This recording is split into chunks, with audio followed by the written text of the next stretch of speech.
일본 도쿄 미나토구에 위치한 오다이바는 도쿄만에 있는 대규모 인공섬이다. 1800년대 방어 목적으로 조성됐지만 1990년대 이후 상업과 레저 복합 지역으로 자리 잡았다.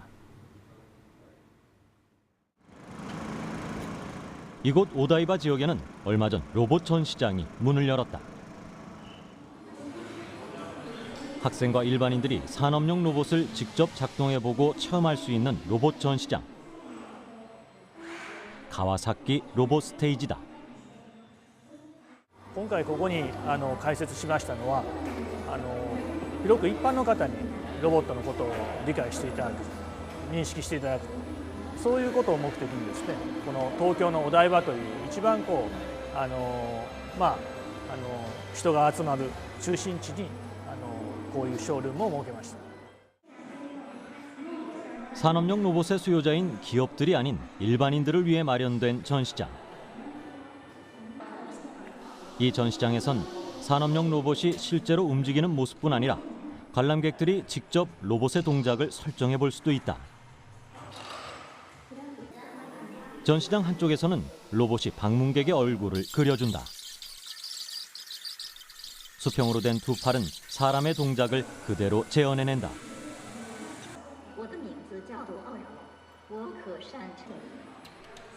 이 로봇의 이름은 듀아르. 정확히 말하면 사람을 대신해 파견되는 로봇 노동자다. 듀아르의 가장 큰 특징은 바로 인간과 로봇이 한 공간에서 공존할 수 있다는 것이다. 従来ロボットと人っていうのは安全策で区切られてたわけですけども、そういうものがなくても人とロボットが一緒に作業できると、そういう中でいろんな可能性が広がってくるんじゃないかと思います。 철창 안에서 벗어난 로봇은 이렇듯 과거와 달리 인간과의 거리를 좁혀가고 있다.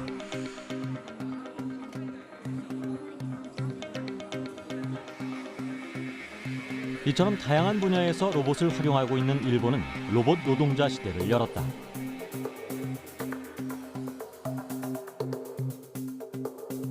일본의 로봇 개발과 사용은 1970년대로 거슬러 올라간다. 이후 20세기 말까지 일본은 세계 로봇 산업을 주도해 나갔다. 오랜 기간 로봇 산업에 대한 막대한 연구와 개발을 진행해온 일본. 하지만 번번이 흥망성쇠를 반복한다. で特に自動車産業とエレクトロニクス産業に依存する度合いが非常に高かったので、例えばリーマンショックの後に自動車産業が世界的に投資を控えてしまった時には日本のロボット産業も生産高売上高が3分の1ぐらいまで減少するというようなことが起きました。それと同じようなことが例えば IT バブルがはじけた時にエレクトロニクス産業が投資を手控えてしまった。この時もかなり大きなやっぱりロボット産業としてのダメージを受けています。 이렇듯 빅유저, 즉 한정된 분야의 의존도가 높았던 일본 로봇 산업은 글로벌 경기 변동에 대한 대항성이 매우 약했던 것이다. 여기에 세계 로봇 강국 일본의 자존심이 땅에 떨어지는 사건이 발생했다. 바로 2011년 3월 11일 후쿠시마 현에 위치해 있던 원자력 발전소의 방사능 누출 사고. 원전의 폐허 속을 뚫고 들어가 오염된 잔해를 제거하고 방사선 지옥을 청소해야 할 로봇이 로봇 왕국 일본에는 없었던 것이다. 原因はやはりそれ以前にも原子力環境、放射線環境で使うための作業用のロボットの開発を政府はしてきたわけですけども、開発したものを実際に現場で使って検証するっていう段階のことをやってないんですね。オペレーションする人たちにもそういう技能を使うためのノウハウであったり、そういったもののトレーニングだったりということが本来行われていなければすぐには現場では動かないわけですね。でそのプロセスがスポンと抜けていたので、ああいう事態が起きた時に日本のロボットがすぐに投入することができなかったいうところが非常に大きな問題になったんだと思います。 연이은 투자와 기술 개발에도 불구하고 정작 위기의 순간 일본을 지킬 로봇은 없었던 것이다. 결국 원전 사고 현장에는 미국의 로봇들이 투입됐다.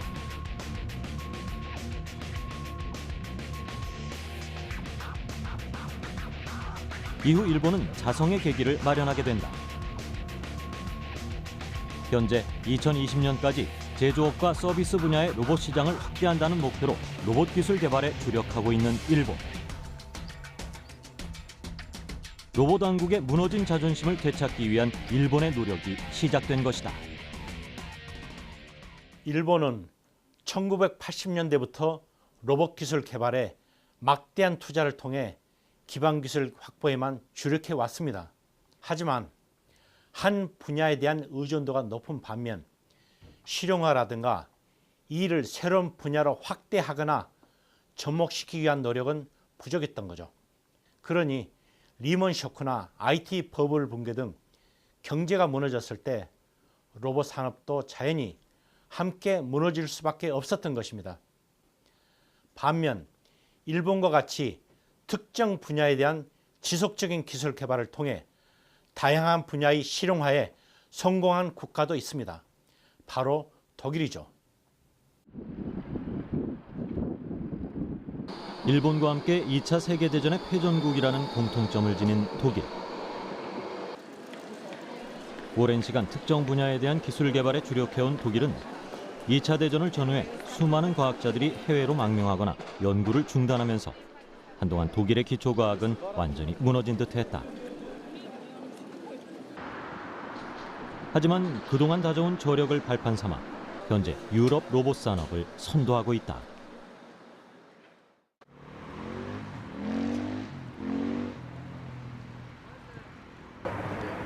(1960년) 사이버네틱스 연구소로 시작한 독일 항공우주국은 독일뿐 아니라 유럽 전역에서도 손꼽히는 시설과 기술을 갖춘 로봇 연구기관이다. 이날은 센터 개방의 날. 일반인들에게 그동안의 연구 성과를 공개함으로써 로봇 분야에 대한 관심을 불러일으키고자 마련된 자리다. 시작부터 호기심을 자극하기에 충분한 전시회에는 세계 최경량 로봇에서부터 우주 로봇, 산업용, 서비스 로봇 등 이곳 독일 항공우주국에서 개발한 다양한 로봇과 그 기술력을 한눈에 볼 수 있었다. 이런 독일 항공우주국의 주요 연구 목표는 바로 우주 로봇이다. 전시회에 선보인 이 로봇들에는 그동안 우주 로봇을 개발하면서 쌓은 노하우가 고스란히 녹아져 있다. 특히 사람의 팔 운동을 그대로 모방해 만든 로봇 팔은 개발 당시부터 그 기술력을 인정받았다. 사람의 근육에 연결된 센서를 통해 움직이는 로봇 팔을 작동시키자 팔끝에 있는 기다란 손가락 4개가 일제히 움직이기 시작한다.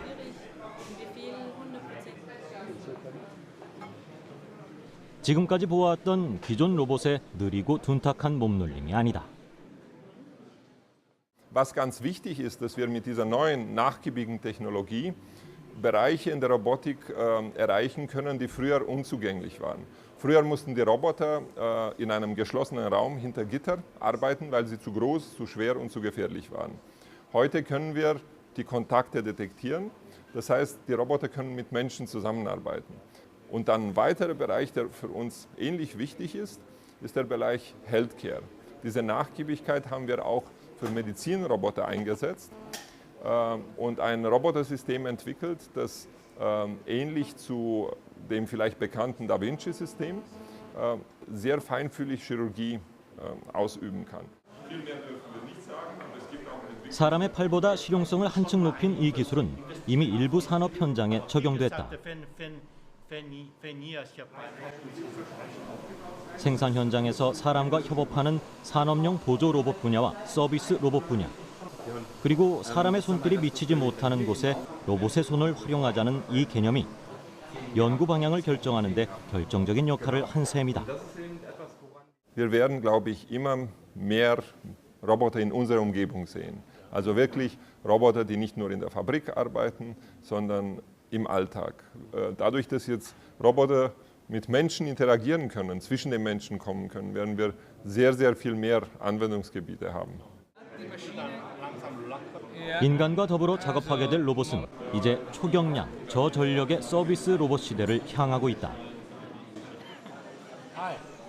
이런 흐름은 비단 독일 항공우주국만이 아니다.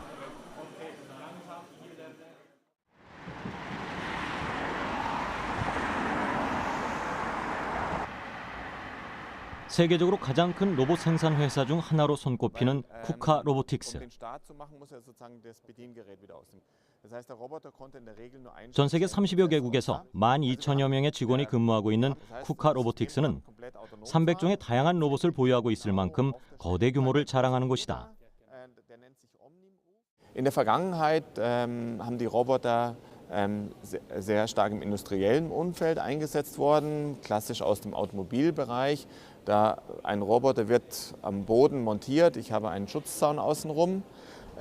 Mit dem LBR IVA haben wir zum ersten Mal einen Roboter, der sensitiv ist und der auf Kontakt mit den Menschen reagieren kann.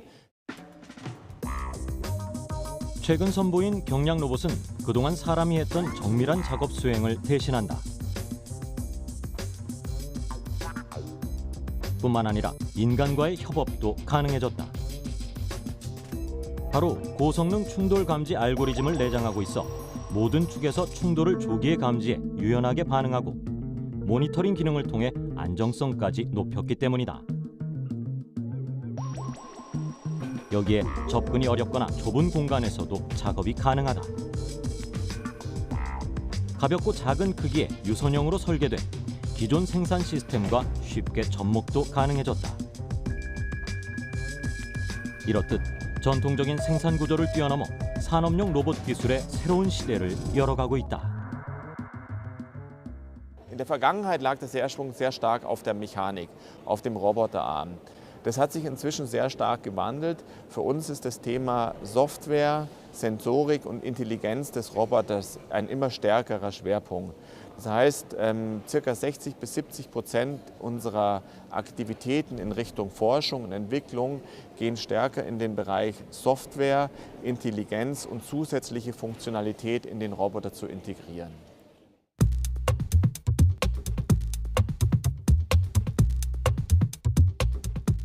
로봇은 이제 더 이상 철창 안에 갇힌 특별한 물건이 아닌 일상에서 자연스럽게 마주치는 제품이 됐다.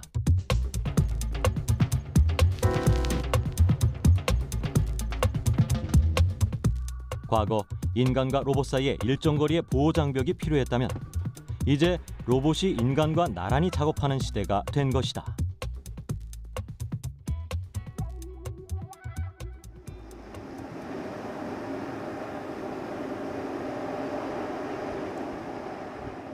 이곳 프라운호퍼 IPA 연구소 역시 로봇공학은 핵심 연구 분야 중 하나다.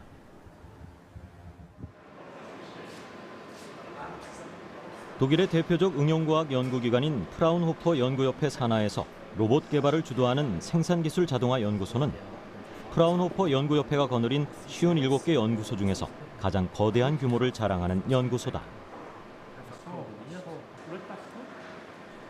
이곳 역시 기존 산업용 로봇의 패러다임을 바꾸는 혁신적인 연구들을 진행하고 있다. 바로 생산 라인에서 혼자 정해진 일만 수행하는 산업용 로봇 대신 인간과 공동 작업에 초점을 맞춘 새로운 산업용 로봇이다. Eine der großen Innovationen des IPAs bestand darin, Mensch und Roboter ohne Zäune zusammenzubringen. Das heißt, dass der Roboter das ausführt, was er am besten kann. Ausdauer, Präzision, Kraft und auch der Mensch das an Fähigkeiten übernimmt, was er am besten kann. Erfahrung, Geschicklichkeit, Wissen, Qualitätsbewusstsein und diese beiden Partner zusammenzubringen ohne Zaun, das war unsere Idee Ende der 90er Jahre und wir hatten aus der Idee die Mensch-Roboter-Kollaboration letztendlich entwickelt. Und man kann sagen, dass die Mensch-Roboter-Kollaboration inzwischen eines der großen Themen, eines der großen Innovationen in der Robotik geworden ist, weltweit.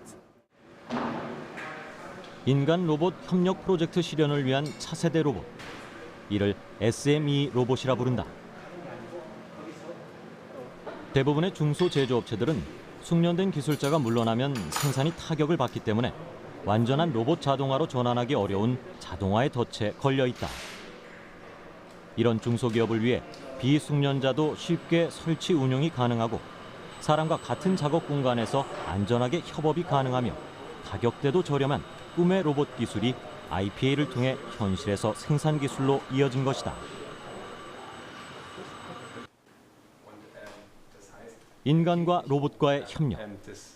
이 기술은 이제 떠오르는 블루오션이라 불리는 서비스 로봇에까지 이어졌다.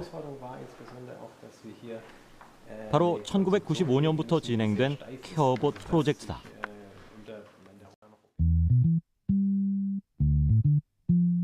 상업화에 초점을 둔 케어봇 4는 현재 다양한 분야에 투입됐다. Also bei CareRobot 4 haben wir uns konzentriert auf Modularität.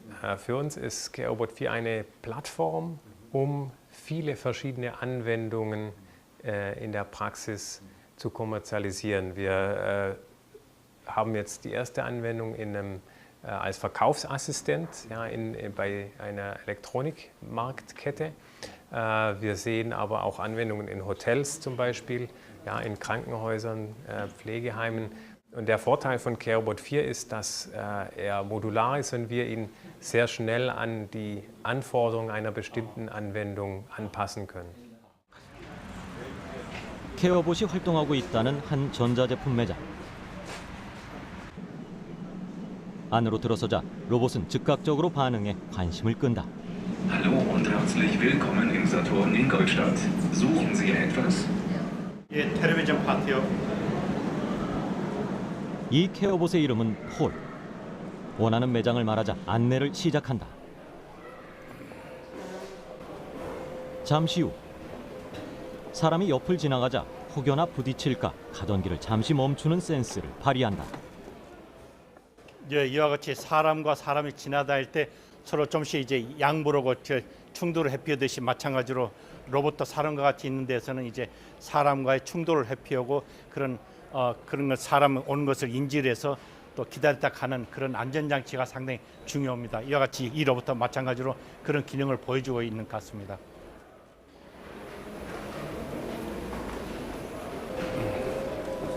수많은 가전제품 매장들을 지나 드디어 원하는 위치에 도착했다.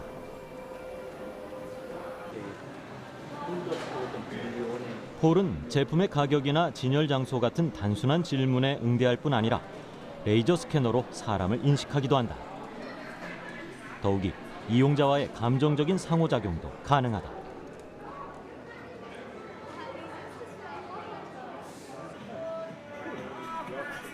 인간과 로봇과의 협력 시대로의 진입.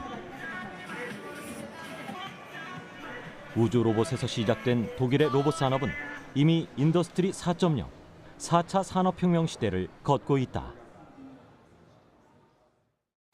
독일은 우주 로봇 기술에서 시작된 로봇 관련 기술들을 산업용이라든가 서비스 분야 등 실제 현장에 접목시켜 나갔거든요. 특히 우리가 독일을 주목해야 하는 이유는 바로 다음 단계입니다. 로봇과 사람이 한 공간에서 협업이라는 것이 가능한 시대를 열었다는 것이죠. 이는 로봇 산업의 새로운 방향을 제시한 가장 좋은 사례이자 앞으로 로봇 시장이 나아가야 할 방향이기도 합니다. 그렇다면 이제 우위를 선점할 수 있는 게 무엇이냐? 틈새 시장을 노리는 것이죠. 바로 이스라엘이 대표적인 사례입니다.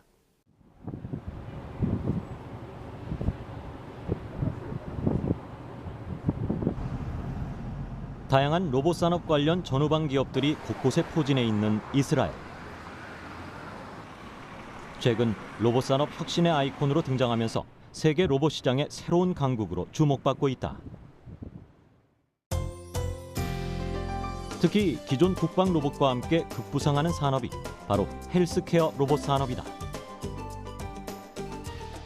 이미 선진국들이 선점하고 있는 헬스케어 분야에서 이처럼 이스라엘이 성공할 수 있었던 이유는 바로 틈새 시장을 정확히 파악하고 공략했기 때문이다.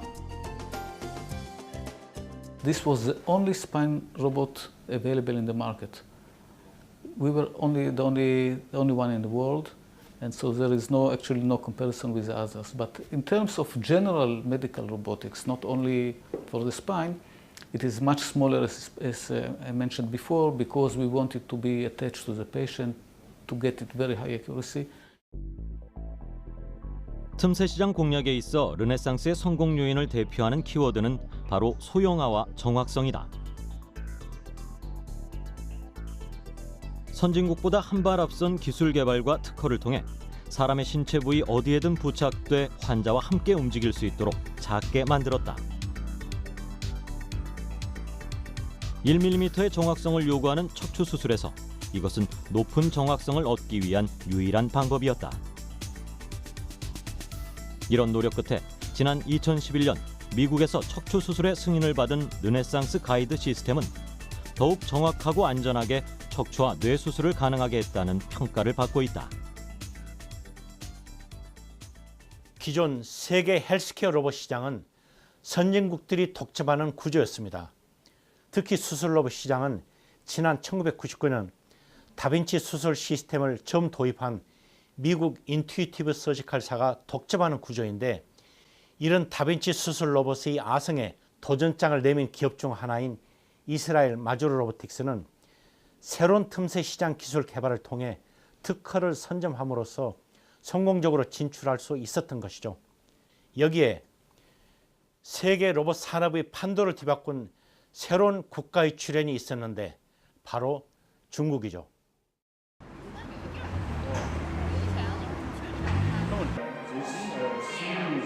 최근 로봇 산업의 육성과 발전을 위해 본격적으로 시동을 건 중국.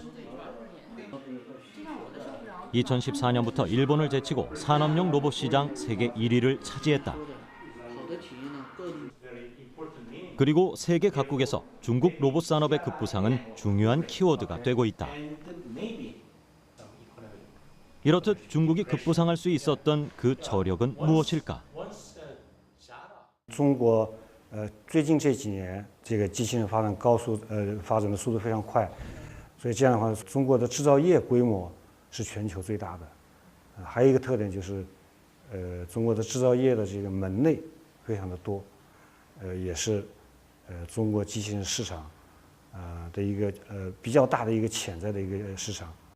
这是个最重要的问题。 세계 최대의 로봇 수요국인 중국. 가동하는 로봇 수도 세계 전체의 4분의 1을 차지하고 있다.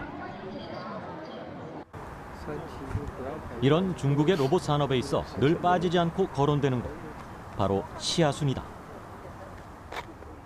那么去年的话，我们是在工业机器人这块儿，我们生产了2900多台，几乎就是接近3000台。那么去年呢，中国本土的机器人的产品占了中国市场的1/3，差不多来，也就是33%、34%左右。那么新松呢，在本土机器人企业里边，几乎是占了50%。 거대한 중국 시장을 차지하기 위해 로봇 생산 분야에서 새로운 모델을 제시한 시아수는 지난 2014년 인공지능 제조 모델 디지털 공장을 가동했다. 전체 디지털 공장은 물류와 생산에 있어 완전히 인공지능 자동화를 구현했다. 이는 중국이 자체 생산하는 첫 산업용 로봇 생산 라인으로 이로 인해 연간 5,000대의 산업용 로봇 생산이 가능해진 것이다. 과거 생산 라인에 가득했던 노동자들은 이제 수백 대의 로봇으로 대체됐다. 이 핸드폰을 실제 로봇을 써서 마지막을 부드럽게 갈아버리는 그런 상당히 재밌는 응용을 하고 있습니다. 그래서 어떤 재밌는 점은 단순히 이게 데모가 아니라 실제 생산 라인에 적용이 된다는 겁니다. 상당히 좀 쉽지 않은 그런 예입니다. 여기에 전형적인 혁신을 위주로 하는 시아순의 또 다른 강점, 바로 산학 연계를 통한 협력 관계를 유지한다는 것이다. 一方面，我们的各个创新团队啊，或者我们的整个研究院，实际都是一个开放的一个平台。我们现在跟中国科学院各个跟我们有关的这些所建立了一个很好的合作关系。另外，我们成立了叫中国科学院机器人与智能制造的创新联盟。在这个联盟的平台上，我们可以跟科学院、中科院在各个所里边，在机器人啊，在智能技术啊，在感知技术啊等等这方面呢进行多方面的一个合作。那么同时呢，像我们上海的研究院有跟上海交大啦，包括上海分院啊，还有上海的科技大学啊等等这些高校也建立了一个很好的合作关系。 이처럼 산학 연계를 통한 인력 배양은 시아순의 든든한 기반 역할을 하고 있다. 생산, 학습, 연구를 통합한 특색 있는 기업으로 성장해가는 시아순. 그 출발은 바로 중국 과학원에서 시작됐다.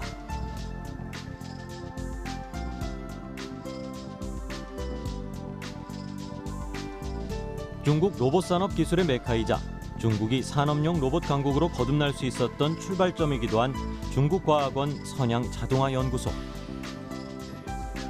오랜 전통만큼이나 로봇 관련 다양한 기술 개발에 주력해온 이곳은 1980년부터 중국 공업 로봇 산업화에 기여하고 있다.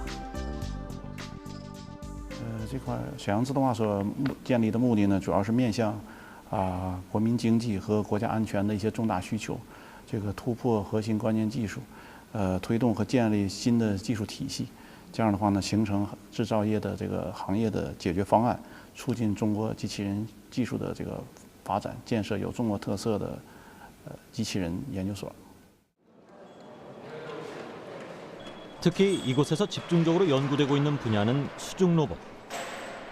바로 이곳이 수중 로봇의 연구 개발을 이끄는 수중 로봇 연구실이다. 30여 년 전부터 이어온 수중 로봇 기술은 이미 다양한 영역에서 인정받고 있다.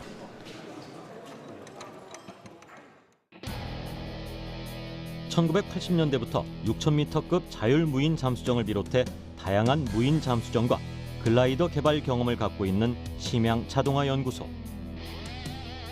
이런 무인 잠수정의 개발은 1986년 3월에 만들어진 863 프로젝트의 결과물이다.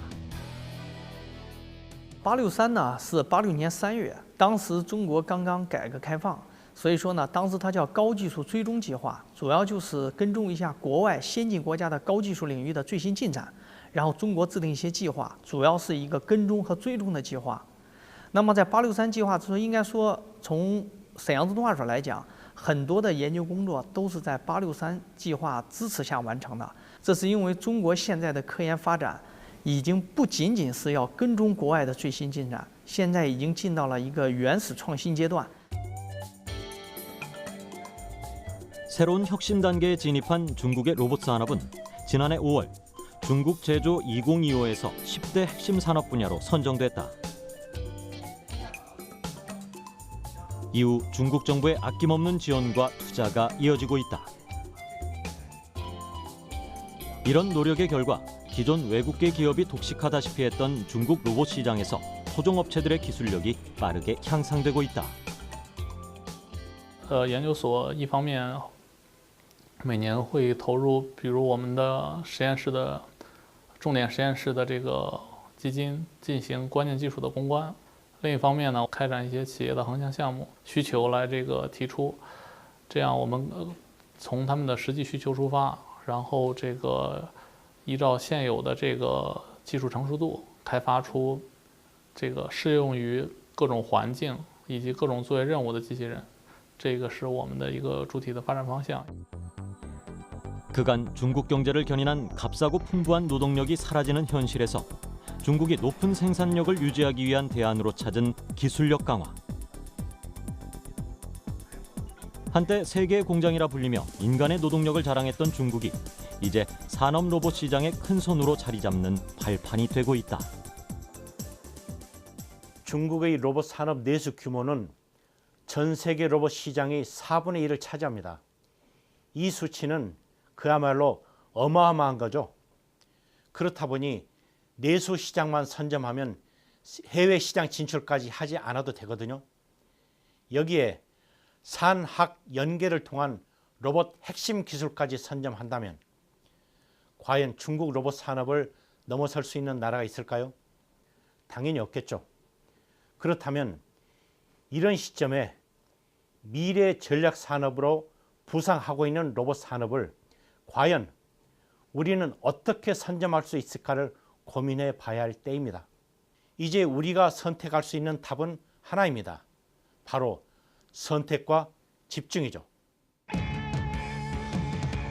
4차 산업혁명을 주도하기 위한 전 세계 국가들의 특화 전략, 일본의 로봇 신전략, 독일의 인더스트리 4.0, 중국의 제조 2025 등 이미 여러 나라에서 국가 차원의 다양한 프로젝트가 진행 중인 지금